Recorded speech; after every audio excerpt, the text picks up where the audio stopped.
సువార్త 24వ అధ్యాయం చూడండి ఒకసారి. వాయిస్ చెక్ చేయాలి సార్. లూకాసు సువార్త 24వ అధ్యాయము మొదటి నుండి చూద్దాం ఒకసారి.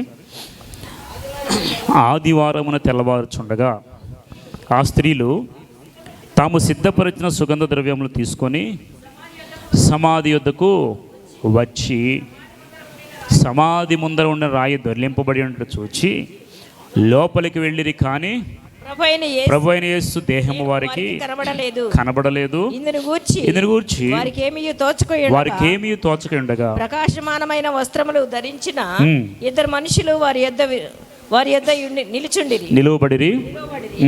వారు భయపడి నేల మోపి ఉండగా వీరు సజీవుడైన వానిని మీరు ఎందుకు మృతులలో వెతుకుచున్నారు? ఆయన ఇక్కడ లేడు, ఆయన లేచి ఉన్నాడు.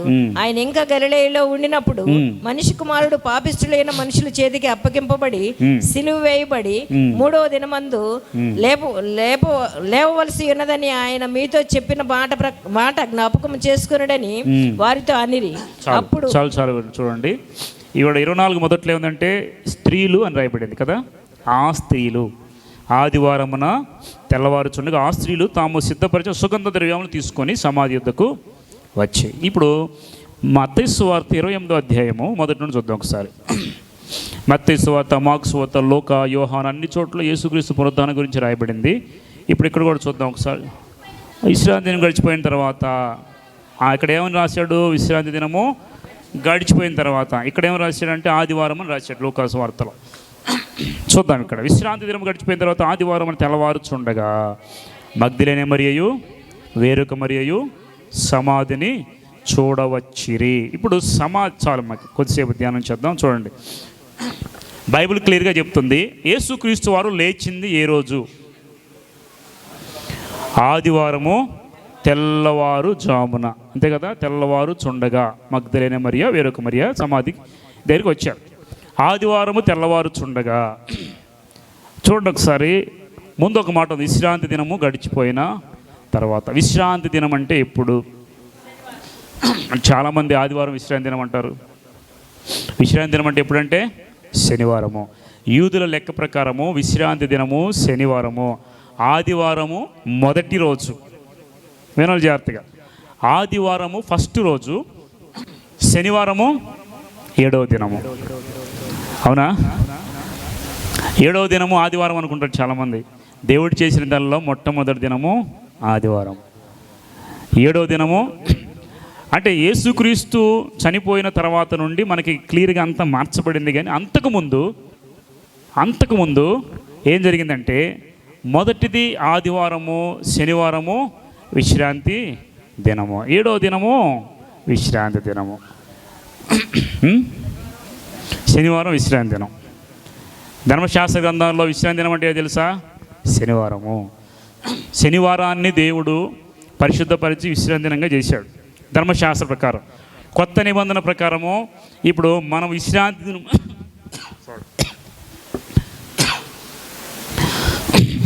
మనము విశ్రాంతి దినాన్ని ఆచరించట్లేదు. కానీ ఏ దినాన్ని ఆచరిస్తున్నామంట? పునరుద్ధాన దినము. క్రైస్తవులందరూ కూడా ఆచరించేది ఇప్పుడు పునరుద్ధాన దినం. పునరుద్ధాన దినం అనగా యేసుక్రీస్తు మరణించి తిరిగి లేచిన అంటే ఇప్పుడు మనకి ధర్మశాస్త్రం అనేది లేదు, ఉందా లేదా? ధర్మశాస్త్ర ప్రకారం అయితే మనము శనివారమే చేయాలి.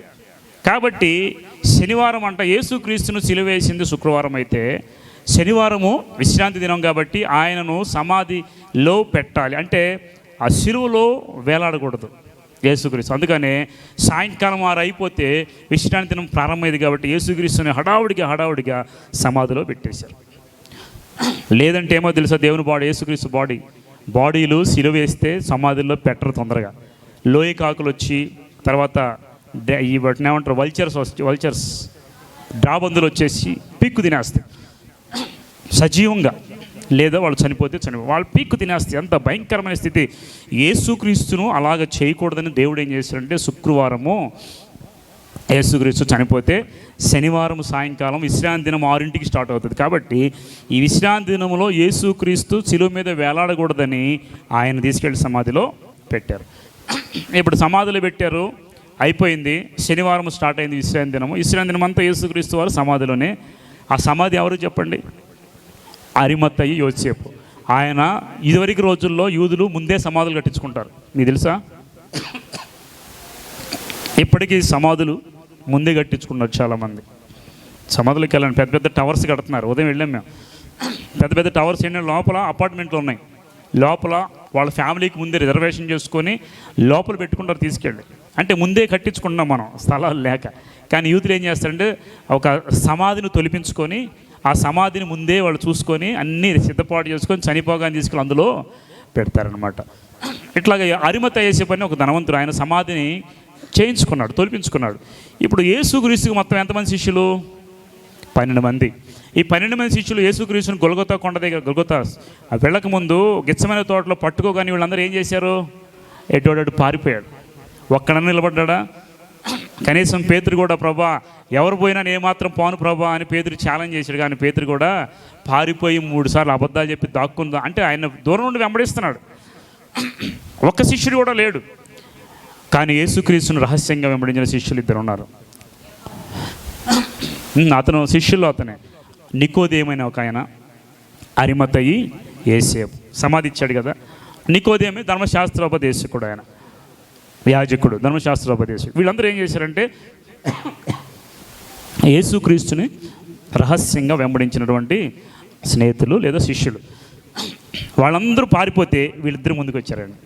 యేసుక్రీస్తు శిలువ కార్యక్రమాలు, బరియల్ కార్యక్రమాలు అన్నీ చూసింది ఎవరు తెలుసా? శిష్యులు కాదు, అరిమత్తయి యోసేపు, నికోదేము. మరి పక్కనే ఉన్న శిష్యులందరూ వదిలిపెట్టి వెళ్ళిపోయారు. వీళ్ళిద్దరు మాత్రం వచ్చి యేసుక్రీస్తును సమాధిలో పెట్టారు. ఇప్పుడు ఆదివారం వచ్చేస్తుందంట. ఇప్పుడు శనివారం అంతా యేసుక్రీస్తు ఎక్కడున్నాడు? ఇప్పుడు శనివారం యేసుక్రీస్తు ఎక్కడ ఉన్నాడంట? సమాధిలో ఉన్నాడా? దేహమయం సమాధిలోనే ఉంది. యేసుక్రీస్తు ఎక్కడికి వెళ్ళాడు చెప్పండి? ఏమైనా హాల్స్ లాంటివి ఏమైనా ఉండే చూడండి. యేసుక్రీస్తు వారి దేహము సమాధిలో ఉంచబడింది, ఓకే. కానీ యేసుక్రీస్తు వారు ఎక్కడున్నారు చెప్పాలి? యేసుక్రీస్తు వారు ఎక్కడున్నారు? పాతాళమా? అప్పుడు చెప్పండి. మీకు ఒక ఎగ్జాంపుల్ చెప్తా. యేసుక్రీస్తు వారు అప్పుడు ఎక్కడ ఉన్నారు? సిలువలో ఒక మాట చెప్పాడు. థ్యాంక్స్ రా.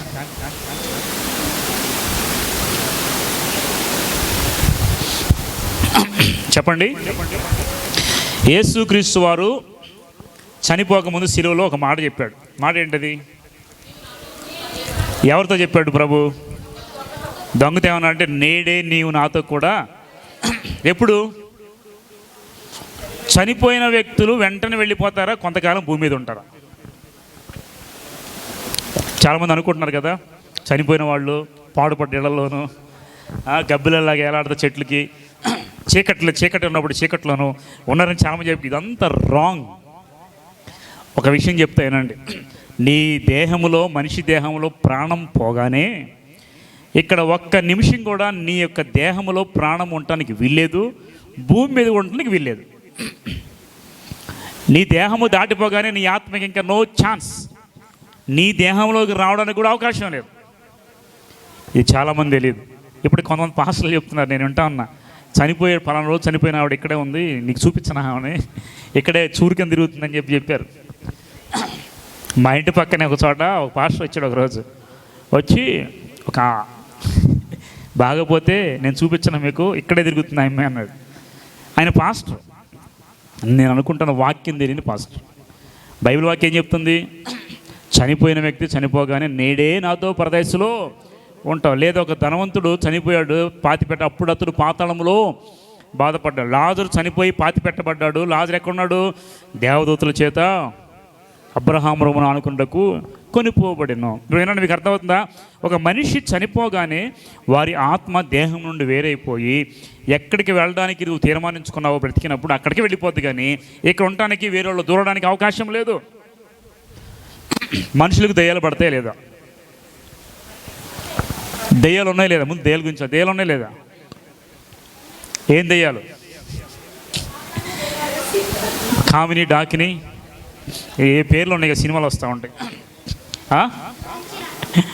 కాంచన అంట, ఇవన్నీ సినిమాలే. ఇవన్నీ కూడా పేర్లు పెట్టుకున్నారు. కానీ ఏ మనిషి కూడా చనిపోయిన తర్వాత ఆత్మలుగా భూమి మీద తిరిగే అవకాశము లేదు. మీరు ఎలా చెప్తారు? నువ్వు చూసావంటే బైబిల్ వాక్యం చెప్తాను.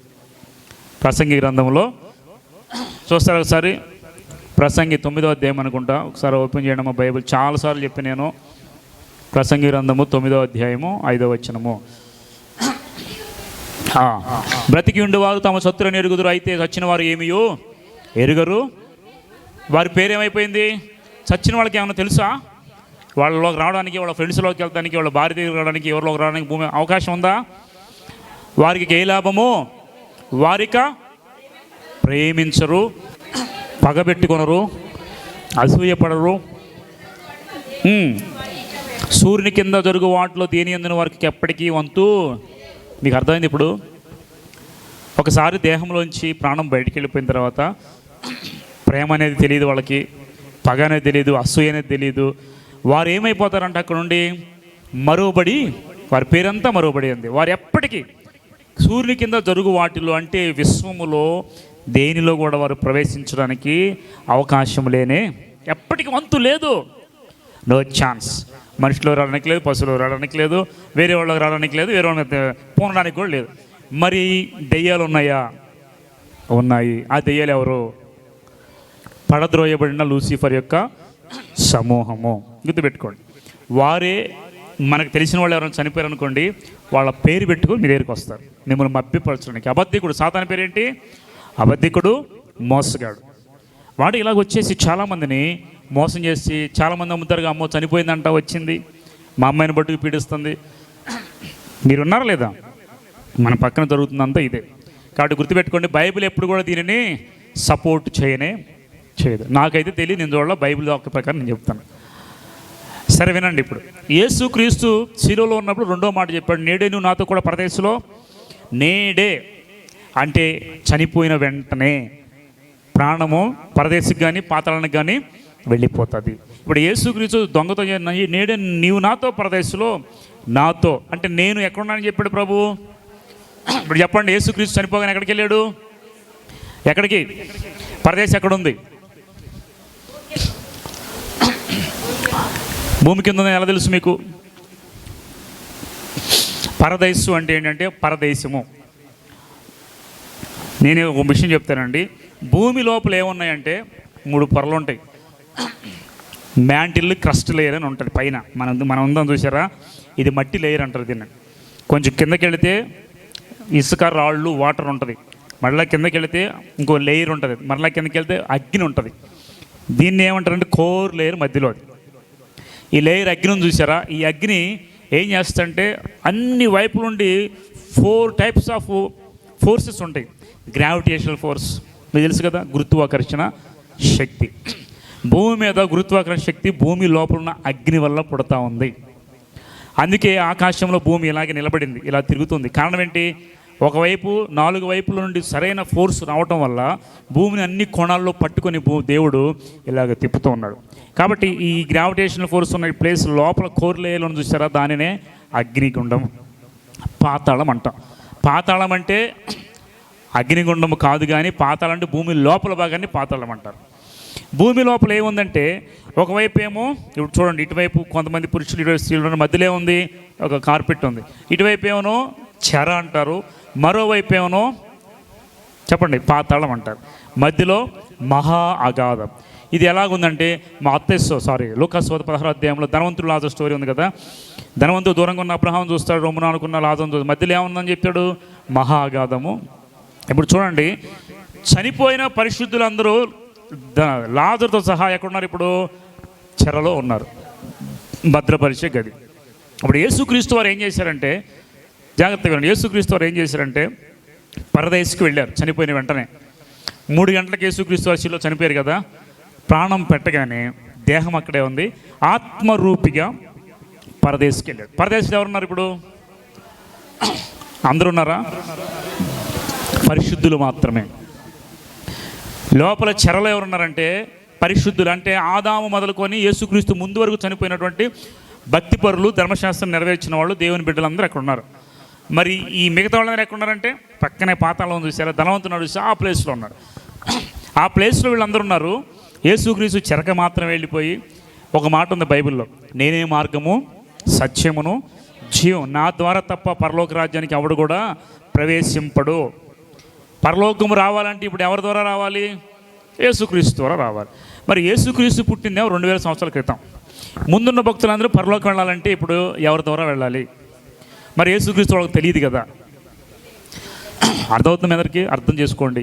యేసుక్రీస్తు వాళ్ళకి తెలియదు కదా.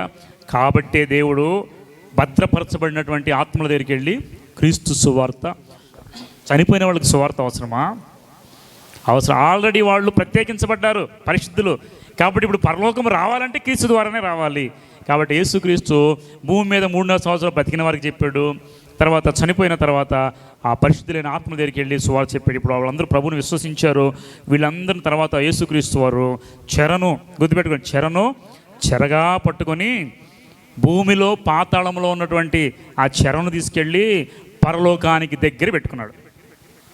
పరలోకానికి దగ్గరగా ప్రభు పెట్టుకున్నాడు. ఇప్పుడు కింద చెరలేదు, ఇప్పుడు ఏముందంతా పాతాళమే ఎక్స్టెండ్ అయిపోయింది. అంత పాతాళమే భూమి లోపల. అంత ఏడుపులు పండ్లు కూడా. చనిపోయిన వాళ్ళందరూ అక్కడే ఉన్నారు. ఎవరు? పాపులు. పరిశుద్ధులైన అందరూ ఇప్పుడు లోపల లేకుండా, భూమి మీద భూమి లోపల లేకుండా యేసుక్రీస్తు ఆరోహణం అయ్యేటప్పుడు ఈ చెరగా పట్టుకొని ఆయనతో పాటు ఆరోహణం చేసి యేసుక్రీస్తు ఎక్కడికి వెళ్ళాడు? పరలోకానికి వెళ్ళాడు. ఆయన పరదేశం ఎక్కడ పెట్టుకుని తెలుసా? 3వ ఆకాశమైన పరలోకము కింద. ఇప్పుడు ఇది పరలోకం అనుకోండి. ఇక్కడ ఒకటి ఉంది చూసారా? లైట్ ఉంది చూసారా? లైట్ కాదు, ఇక్కడ ఒక ఐరన్ రాడ్ ఉంది కదా, దానికి వేలాడుతుంది. సరే, ఫ్యాన్ చూడండి, స్లాబ్కి వేలాడుతుంది ఒక ఫ్యాన్. అంటే స్లాబ్ అంతా పరలోకం అయితే వేలాడేది ఏంటిది? పరదేశం. పరదేశంలోకి పరలోకానికి నో ఎంట్రీ. మనండి, పరలోకానికి పరదేశకి ఎందుకు లేదు తెలుసా? జడ్జిమెంట్ అయ్యేంత వరకు పరలోకానికి ఎక్కిపోయే అవకాశం లేదు. అంటిల్ జడ్జిమెంట్, దేవుడి సింహాసపు తీర్పు జరిగేంత వరకు వాళ్ళు అక్కడే ఉంటారు. పరలోకం వెళ్ళేవాళ్ళు. మరి చనిపోయిన వ్యక్తి పరలోకం వెళ్ళారంటారు. పరలోకం అన్న పరదేశం ఒకలాగే ఉంటుంది. పరిశుద్ధులు ఉండే ప్రాంతం అది. పరలోకంలాగే ఉంటుంది. కానీ దేవుడు, దేవదూతలు పరలోకంలో ఉన్నారు. ఈ పరదేశంలో పరిశుద్ధుల ఆత్మలన్నీ దేవుడు తీసుకెళ్ళి పైన ఒక తేనె తొట్టి వేలాడుతున్నట్టు దేవుడు అక్కడ పెట్టుకున్నాడు వాళ్ళని. అర్థమవుతుంది మీ అందరికీ? యేసుక్రీస్తు మరణించి తిరిగి లేచిన తర్వాత జరిగింది ఏంటంటే, ఆయన 4వ జామున, ఇప్పుడు మీ పరదేశ కాన్సెప్ట్ అర్థమైందా క్లియర్గా? పరదేశం ఎక్కడ ఉంటుందంటే భూమిలోంచి దేవుడు చెరను తీసుకెళ్ళిపోయి, పరదేశం అని పిలిచింది నూతన నిబంధనలో మాత్రమే. పాత నిబంధనలో చెర అని పిలిచేవారు. పరదేశం అనే మాట ప్రభువు నోటి నుండి మొదటిగా వచ్చింది. ప్రేతలు ఉండే చోటకి అంటాడు దావీదు. దావీదు ఏం చేస్తాడు? తన బిడ్డ కోసం వారంలో ఉపవాసం చేస్తాడు కదా, ప్రార్థన చేస్తాడు కదా. ఎంత చేసినా ప్రాణం పోయింది. నువ్వెందుకు మరి లేచి అన్నం తింటున్నావు అంటే ఏమంటాడు?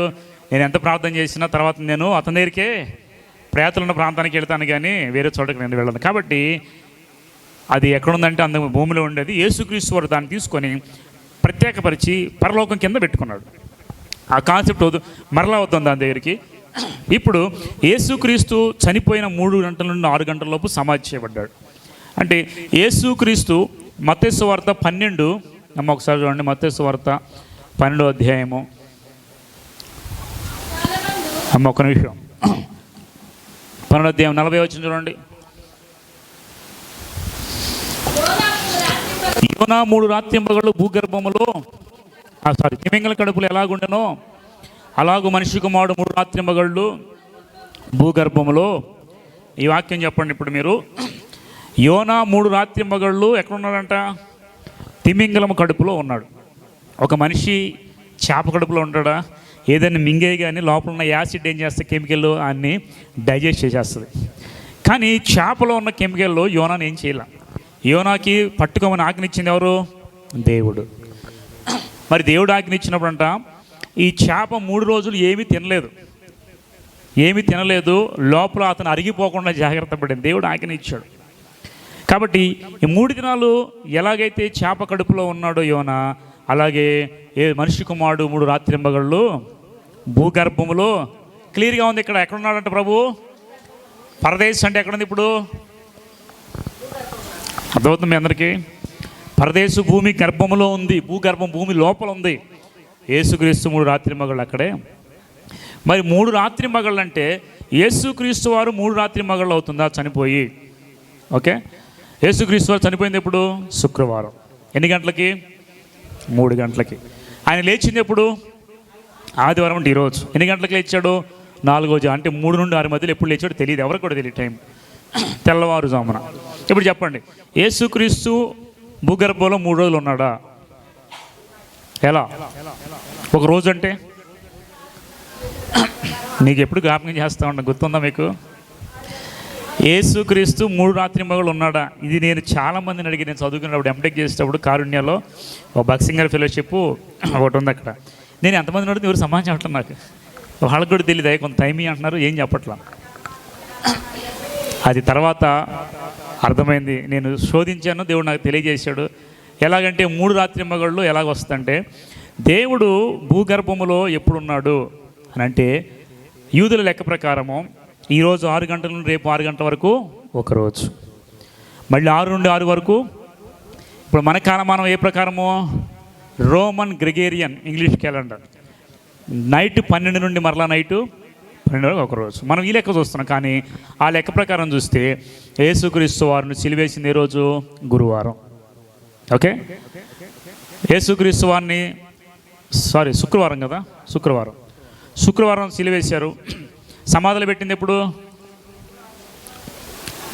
శుక్రవారమే, విశ్రాంతి దినం రాకముందే. ఇప్పుడు ఫుల్ శనివారం అంతా ప్రభు ఎక్కడున్నాడు? సమాధిలో. మరలా ఆయన లేచింది ఎప్పుడు? ఆదివారం. అది ఎన్నో రోజు? చూస్తానికి 1.5 రోజులాగే ఉంటుంది, కానీ 3 రోజులు గడిచి. ఎలాగంటే మీరు అనుకోవచ్చు, ఎట్లాగైంది అని మీరు అనుకోవచ్చు. ఎగ్జాంపుల్ గుర్తుందా? ఇది 2025వ సంవత్సరం. 2025వ సంవత్సరం జనవరి 1వ తారీఖు అర్ధరాత్రి 12 గంటల 2 నిమిషాలకు వాళ్ళు పుట్టారనుకోండి, ఏ సంవత్సరం వేస్తారు బర్త్డే? 2025. 2024వ సంవత్సరంలోనే 12 గంటలకు ముందు 11:58 పుట్టాడు అనుకోండి, 25 రాదా? 2 నిమిషాలకే తేడా. 25కి రావచ్చుగా. చాలామంది నిమిషంతో అంటే పుట్టిన గడియలు అంటారు కదా, 11:58 పుట్టాడు. 2 నిమిషాల తేడాతో పుట్టినందుకు 1 సంవత్సరానికి వెళ్ళిపోయింది. మీకు అర్థమవుతుందా క్లియర్గా? 2 నిమిషాల తేడాతో పుట్టినందుకు 1 year బ్యాక్ వెళ్ళిపోయాడు. అట్లా యేసుక్రీస్తు కూడా విశ్రాంతి దినకు ముందు చనిపోయాడు, పాతి పెట్టబడ్డాడు. కాబట్టి 1 డే కంప్లీట్ చేయబడింది.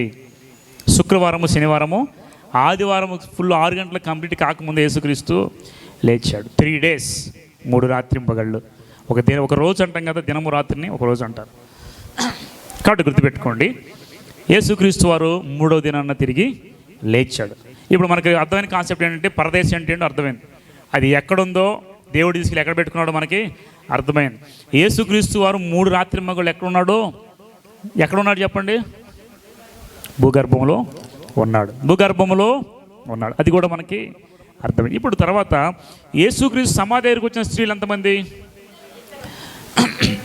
మగ్దలేని మరియా, వాళ్ళలో యేసుక్రీస్తు తల్లి మరియ ఉన్నారా? ఈ 2 మరియలు ఎలాంటి వాళ్ళు చెప్పండి మీరు? ఒకరు దయ్యాలు పట్టిన స్త్రీ, ఒకళ్ళు వ్యభిచారంలో పట్టబడ్డ స్త్రీ. తెలుసా మీకు ఆ విషయం? మగ్దలేని మరియా, వేరొక మరియా. 7 దయ్యాలు పట్టిన స్త్రీ ఒక ఆవిడ, పాపములో పట్టబడిన స్త్రీ ఒక ఆవిడ. యేసుక్రీస్తు దగ్గరికి రాగానే పాపం విడిచిపెట్టి యేసుక్రీస్తుని వెంబడించారు. వీళ్ళు వెంబడించి యేసుక్రీస్తు వారు చనిపోయిన తర్వాత సుగంధ ద్రవ్యాలు తీసుకొని సమాధి దగ్గరికి వెళ్ళి పూర్తాయి. దేనికి పోస్తారు తెలుసా వాళ్ళు?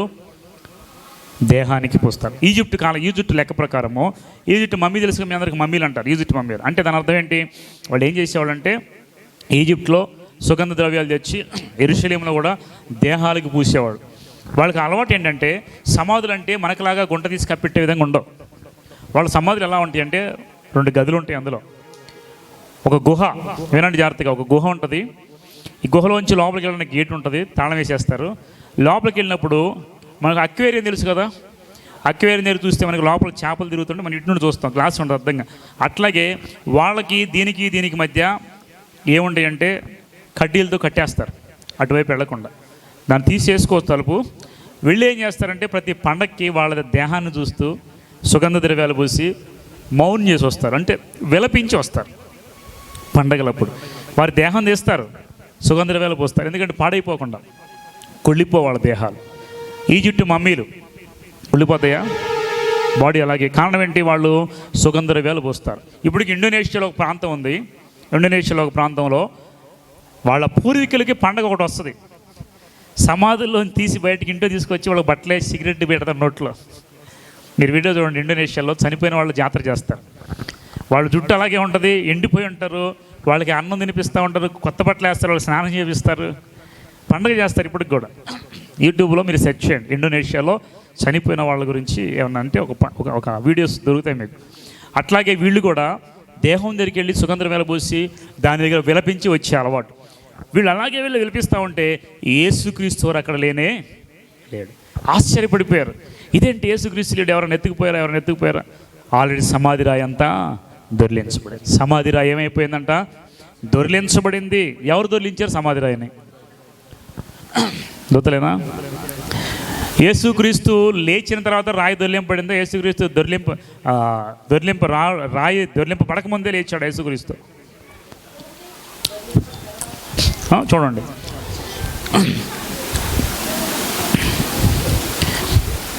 లూకా సువార్త 24వ అధ్యాయం 6వ వచనం చూడమ్మ ఒకసారి. 3 నుండి చూద్దాం. ప్రభు అయిన యేసు దేహం వారికి కనబడలేదు. లూకా సువార్త 24:4. ఇది గురించి వారికి ఏమీ తోచకుండా ప్రకాశమైన వస్త్రం ధరించి 2 మనుషులు వారి యొద్ద నిలబడిరి. వారు భయపడి ముఖమున నేల మోపి ఉండగా వారు, సజీవుడైన వారిని మీరు ఎందుకు మృతుల్లో వెతుకుతున్నారు? ఆయన ఇక్కడ లేడు, ఆయన లేచున్నాడని ఇంకా గలీలలో ఉండినప్పుడు. చూడండి, 3వ దినమందు లేవలసిన దేవుడు చెప్పాడు ముందే. ఆయన ఇక్కడ లేడు, లేచి. ఎవరు చెప్పారు ఈ మాట? దేవదూతలు. నేను చెప్తున్నా, యేసుక్రీస్తు లేవడానికి సమాధి రాయి అడ్డు కాదు, ఆయన ముందే లేచాడు. ఓకే, సమాధి రాయి తర్వాత దొర్లింపబడింది. సమాధి రాయి యేసుక్రీస్తుకు అడ్డం లేనప్పుడు ఎందుకు దొర్లించబడాలి? అర్థమైంది మీకు? సమాధి రాయి వేసి ఉన్నాడు, యేసుక్రీస్తు బయట కనపడవచ్చు, కానీ రాయి ఎందుకు దొర్లించాడంటే ప్రభువు ఆయన ఇక్కడ లేడు, లేచాడని అనేక మందికి సాక్ష్యము నిమిత్తము దేవుడు ఆ రాయిని దొర్లించాడు, ప్రూఫ్ కోసం. అలా దొర్లిస్తేనే కదా ఈ స్త్రీలలో లోపల చూసింది. యాక్చువల్గా వీళ్ళకి పర్మిషన్ లేదు సుగంధ వేలు పూయడానికి. ఎందుకని చెప్పండి? రోమా గవర్నమెంట్ ఏం చేశారు? సీలేసారు, సంఖ్యలు పెట్టేసి రాయి తొలిపించేశారు. ఇంకా వీళ్ళకి వెళ్ళే అవకాశం లేదు. కానీ వెళ్ళేసరికి తొలించుంది రాయి. సరే, తొలించుందుకు వెళ్దాం లోపల చూస్తే ఆయన అక్కడ లేని. దోతలు చెప్పారు, సమాధిలో యేసుక్రీస్తు లేడు, ఆయన లేచి ఉన్నాడు. సమాధిలో లేడు, యేసుక్రీస్తు లేచి ఉన్నాడు. సమాధి రాయి ఎందుకు దొర్లింపబడిందంటే ఈరోజు పక్క సమాధి రాయి పెట్టుంది కాబట్టి అనేక మంది ఋషులు వెళ్ళి సమాధి లోపలికి వెళ్ళి మరీ చూసి వస్తున్నారు. నేను వెళ్ళా, మరి మీరు ఎవరైనా వెళ్ళారు నాకు తెలియదు. యేసుక్రీస్తు సమాధిలో లేడు అని నా కళ్ళతో నేను చూశాను. ఇది ఎవరో అన్నమాట కాదు, విన్నమాట కాదు. సమాధిలోకి వెళ్ళి ఆ స్థలాన్ని చూసి మేము అక్కడ ప్రత్యక్షంగా మా కళ్ళతో చూసి అనేక మందికి సాక్ష్యం ఇచ్చింది. అంటే ప్రభువారు సమాధిలో లేడు, యేసుక్రీస్తు సమాధిలో లేడు. సాక్ష్యం ఇవ్వడం కోసమే యేసుక్రీస్తు రాయిని తొలగించాడు. ఓకే, ఇప్పుడు యేసుక్రీస్తు లేచిన తర్వాత మొట్టమొదటిగా ఎవరికి కనపడ్డాడంట? మరియకి కనపడ్డాడు. తోటమాల అనుకుంది, నమ్మలో ఇంకా తర్వాత నమ్మింది. వెంటనే వెళ్ళి శిష్యులు చెప్పంటాడు. వీళ్ళు వెళ్ళిపోయి పరిగెత్తుకుంటూ వెళ్ళి శిష్యులు అయితే వాళ్ళు నమ్ముతారా? అంటే యేసుక్రీస్తు పక్కనే ఉన్న శిష్యులు కూడా ప్రభువు లేచి అంటే నమ్మట్లేదు వాళ్ళు. ఎందుకంటే అంతవరకు మరణించిన వాడు ఎప్పుడు తిరిగి లేవటం సృష్టిలో లేదు కాబట్టి వారు నమ్మలేకపోయారు. సడన్గా యేసుక్రీస్తు ప్రత్యక్షమే, మీకు శుభం కలుగును గాక, క్షేమం కలుగును కానీ ప్రభు వచ్చి అని గాయాలు చూస్తారు, అందరూ నమ్ముతారు. అప్పుడు వాళ్ళు తోమా లేడు. తోమా తర్వాత వచ్చేసరికి యేసుక్రీస్తు చూసి, అంటే నేను నమ్మను అసలు యేసుక్రీస్తు ఎందుకు వస్తాడంటే, మరలా ఇంకో వారం తర్వాత ప్రభు దగ్గరికి తోమా ఉన్నప్పుడు మరలా ప్రత్యక్షం అవుతాడు యేసుక్రీస్తు. అప్పుడు గాయాల్లో వేలిపెట్టి చూస్తాడు తోమా.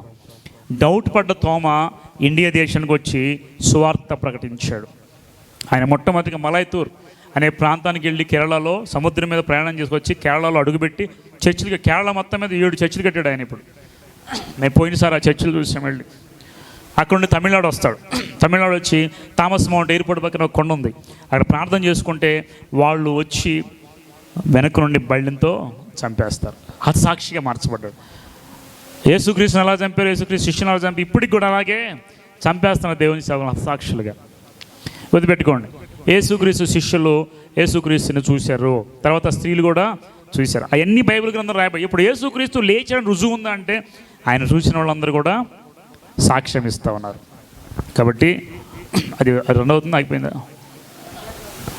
చూడండి, యేసుక్రీస్తు వారు లేచిన తర్వాత ఎన్ని రోజులు భూమి మీద ఉన్నాడు తెలుసా మీకు?